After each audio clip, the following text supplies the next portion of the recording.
Creator Landscape made this beautiful garden called Clear Motion. And you can understand why it's called that, because it's got slick lines, really contemporary, and just has so many different elements in it that really want you and yearn you to get more into the garden.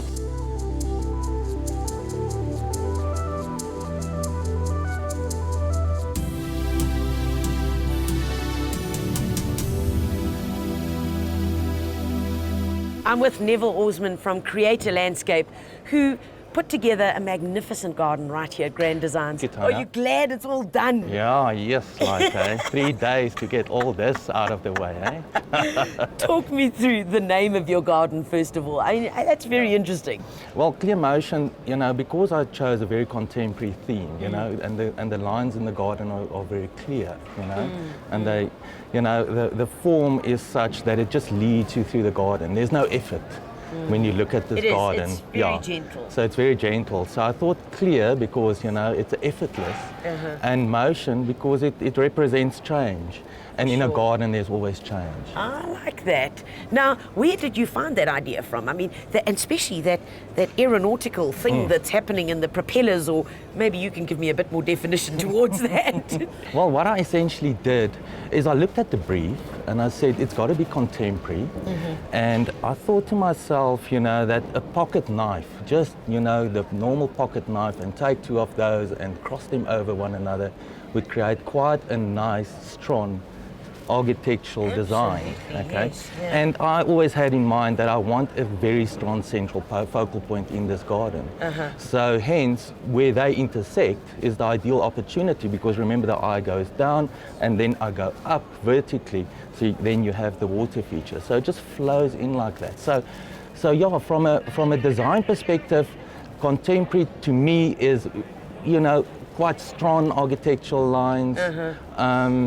And yeah, that's how I came up with it. And typically if I design, Tanya, I sit down and I go and I start drawing. And if I like what I see, it happens. It happens. It's like art, you know, I it like just happens. Because it is very emotional. Yes, and it's emotional, and it's also what I would enjoy if I looked at it, you know. Absolutely. So I get a vision in my head, and then I start drawing it, and that vision develops.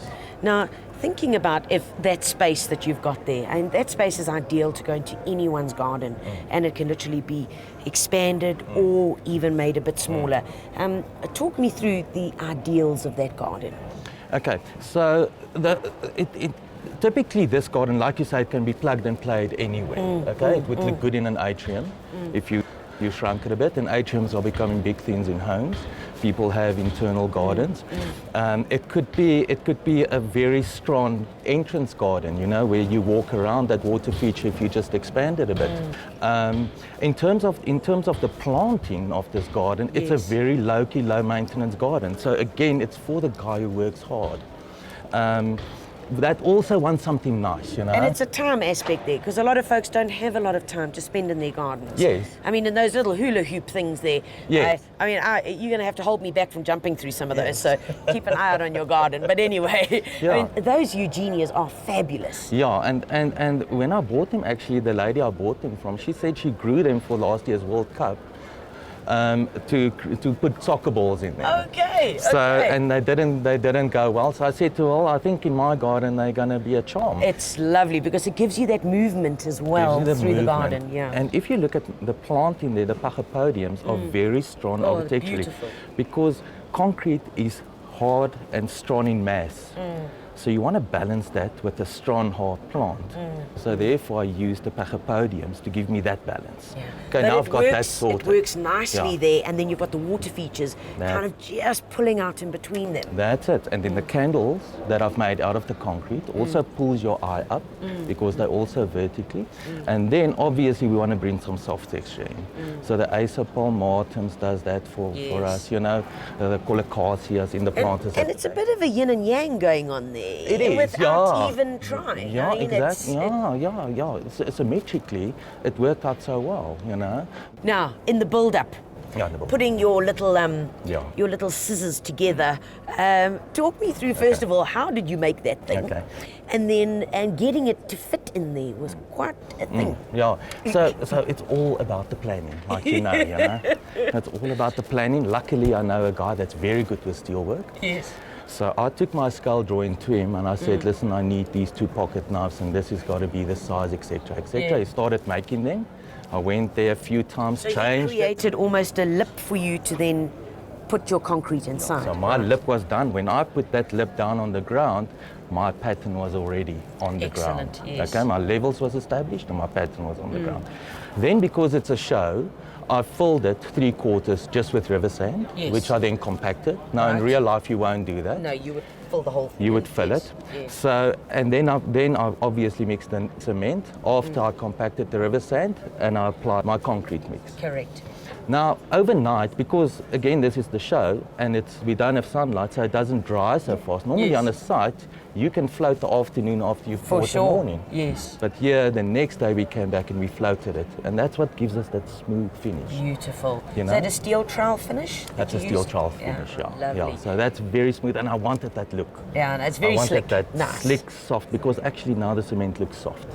It does, Yeah. yes. So it just flows. It actually looks like a river running down. You know? The challenges with working with cement. I'm quite used to it, and I'm very fortunate. I've got a brilliant team with me. You know, so they know how to mix, etc., and get the consistency right. So, but cement, you have to know when you've got to mix, how long it's got to stand before you open it, that sort of thing. Give it time to cure. The wonderful thing about cement is you can bend it. An incredible job and very well done to you and your team. And Thank you. I'm glad you had so much fun. Good, Tanya. Good job. Thank you. We've been chatting to Neville from Creator Landscape. He's designed one of the 6 gardens here at Grand Designs, which we're revealing to you. I really need to get stuck into the garden and go and find out more about it.